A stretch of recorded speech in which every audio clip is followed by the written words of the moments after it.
বিভিন্ন বয়সের আছে। 1993 সাল থেকে সফল নারীদের সম্মাননা প্রদান করে আসছে অনন্যা। প্রতিবারের মতো এবারও 10 সফল নারীকে এ সম্মাননায় ভূষিত করা হয়। অনুষ্ঠানে 10 নারীর জীবন সংগ্রাম এবং সফলতা প্রামাণ্য চিত্রে তুলে ধরা হয়।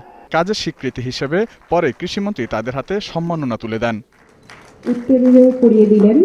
এবার সম্মাননা পেয়েছেন শিক্ষায় পারবিন হাসান, রাজনীতিতে সেলিনা হায়াত আইভি, বিজ্ঞান ও গবেষণায় জেবা ইসলাম, অভিনয়ে সাবেরি আলম, শোলা শিল্পে নিশা রানী মালাকার, প্রতিবন্ধী অধিকারকর্মী আশরাফুন নাহার, আদিবাসী অধিকারকর্মী বাসন্তী মুর্মু, মুক্তিযোদ্ধা গবেষণায় সুরমা জাহিদ, খেলাধুলায় সাবিনা খাতুন এবং অদম্য সাহসী তাসমিনা আক্তার।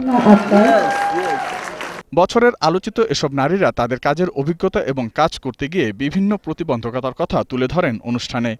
আমরা কষ্ট পাই, শিল্পী কাজ করতে খুবই কষ্ট পাই। আমরা এই লম্ফ জ্বালায় কি কাজ করা যায়? এত আনন্দিত লাগছে, কি বলবো, আমি নিজেই এখন ভাষা খুঁজে পাচ্ছি না।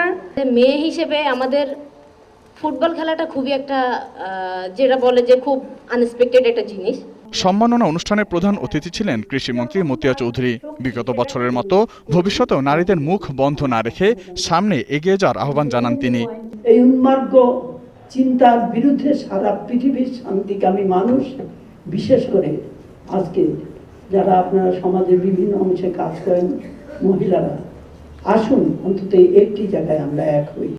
এ ধরনের সম্মাননা আগামী দিনে আরও ভালো কাজ করতে উৎসাহিত করবে বলে মন্তব্য করেন অনুষ্ঠানে আসা নারীরা। জসিম জুয়েল, 21 টেলিভিশন, ঢাকা।